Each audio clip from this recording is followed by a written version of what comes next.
கவோத் என்கிற எபிரேய வார்த்தை தமிழிலே மகிமை என்று மொழியாக்கம் செய்யப்பட்டிருக்கிறது. இந்த கவோத் என்கிற எபிரேய வார்த்தையை நம்மால் அதிக எடையுள்ள அல்லது கனமான என்று மொழியாக்கம் செய்யலாம்.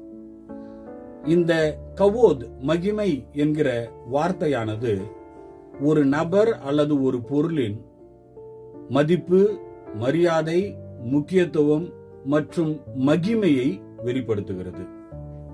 உதாரணத்துக்கு பழைய ஏற்பாட்டில் ஆசரிப்பு கூடாரம் பிரதிஷ்டை செய்யப்பட்ட பொழுது தேவனுடைய மகிமையானது ஆசரிப்பு கூடாரத்திலே வந்து தங்கியது என்று பார்க்கிறோம். அப்பொழுது மோசே ஆசரிப்பு கூடாரத்திலே உள்ளே நுழைய பிரயாசப்பட்ட பொழுது அவரால் நுழையவே முடியல. அதற்கு காரணம் என்னவென்றால் தேவனுடைய மகிமையானது அவ்வளவு கனமானதாய் காணப்பட்டது.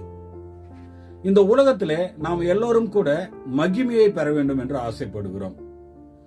நம்முடைய உலகத்திலே இருக்கிற சினிமாக்காரர்கள், அரசியல்வாதிகள், அதிக ஐஸ்வர்யம் உள்ளவர்கள் ஒரு வெளியரங்கமான மகிமையை சம்பாதித்து வைத்திருக்கிறார்கள். இந்த மகிமையானது நிலை உள்ளதாக கிடையாது. உதாரணத்திற்கு இன்றைக்கு ஒருவர் பிரபலமாக இருக்கலாம், நாளைக்கு அந்த பிரபலம் போய்விடலாம். இன்றைக்கு ஒருவர் ஐஸ்வர்யவானாக இருக்கலாம், நாளைக்கு அந்த ஐஸ்வர்யம் போய்விடலாம். பேரும் புகழ்ச்சியும் பணமும் நிலையாக இருப்பது கிடையாது. அது ஒரு தற்சார்பு சார்ந்ததும் கிடையாது. ஆனால் தேவனுடைய மகிமையானது வேதாகமத்திலே தற்சார்புள்ளதாய் காணப்படுகிறது. இதை தேவன் சம்பாதிக்கவில்லை, இது தேவனுக்குள்ளாகவே இருக்கிறது. ஆகையினால இந்த உலகத்துல நம்ம என்னதான் மகிமையை தேடினாலும், புகழ்ச்சியை தேடினாலும், பேரை தேடினாலும், நிலையான ஐஸ்வர்யத்தை தேடினாலும் அது கிடைக்கவே கிடைக்காது. அது தேவன் நம் எல்லோருக்கும் இலவசமாக கொடுக்க வேண்டும் என்று ஆசைப்பட்டார்.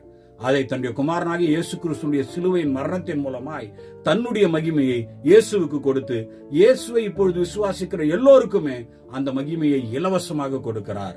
நீங்கள் பிரபலமாக இருக்க தேவையில்லை, ஐஸ்வர்யவானாக இருக்க தேவையில்லை, புகழ்ச்சி உங்களுக்கு இருக்க தேவையில்லை. இயேசு உங்களை ஏற்கனவே மகிமைப்படுத்தி இருக்கிறார்.